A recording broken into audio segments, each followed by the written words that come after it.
আসন্ন 2026 সালের বিধানসভা নির্বাচনকে সামনে রেখে উত্তরপাড়ায় তৃণমূল কংগ্রেসের কর্মী সভা থেকে জাতীয় রাজনীতির স্পষ্ট বার্তা দিলেন সাংসদ কল্যাণ বন্দ্যোপাধ্যায়। তার বক্তব্যে উঠে এলো একটাই কেন্দ্রীয় সুর, দেশের রাজনীতিতে নরেন্দ্র মোদীর বিরুদ্ধে লড়াই করার মতো ক্ষমতা ও সাহস একমাত্র মমতা বন্দ্যোপাধ্যায়েরই রয়েছে।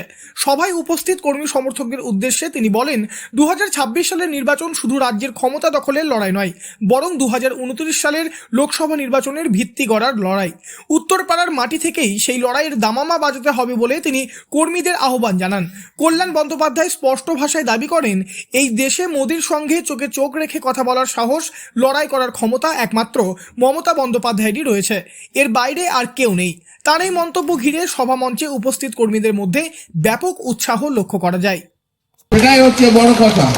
আমি বরাবর বলেছি, আমি আজও বলছি, আমি আগামীকালও বলবো যে এই ভারতবর্ষে নরেন্দ্র মোদীর সঙ্গে লড়াই করার মতো ক্ষমতা, যা সাহস, যা চোখে চোখ রেখে কথা বলতে পারে, তার নাম হচ্ছে মমতা বন্দ্যোপাধ্যায়, এর বাইরে কেউ নেই।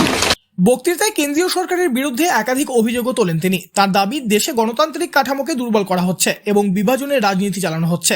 এই পরিস্থিতিতে বাংলার মাটি থেকেই শক্ত প্রতিরোধ গড়ে তোলার ডাক দেন তিনি। একই সঙ্গে তিনি লক্ষ্য নির্দিষ্ট করে দেন, 2026 সালের নির্বাচনে বিপুল সংখ্যাগরিষ্ঠতা অর্জন করে 2029 সালে দিল্লির ক্ষমতা পরিবর্তনের পথ প্রশস্ত করতে হবে। তার কথাই, বাংলা থেকে এমন বার্তা যেতে হবে যাতে গোটা দেশ বুঝতে পারে বিকল্প নেতৃত্ব তৈরি রয়েছে। দলীয় কর্মীদের উদ্দেশ্যে তিনি শৃঙ্খলা বজায় রাখার উপরও জোর দেন।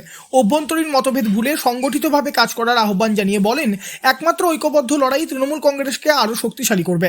সব মিলিয়ে উত্তরপাড়ার এই সভা থেকে স্পষ্ট, রাজ্যের গণ্ডি পেরিয়ে জাতীয় রাজনীতিতেও নিজেদের অবস্থান মজবুত করতে চাইছে তৃণমূল কংগ্রেস।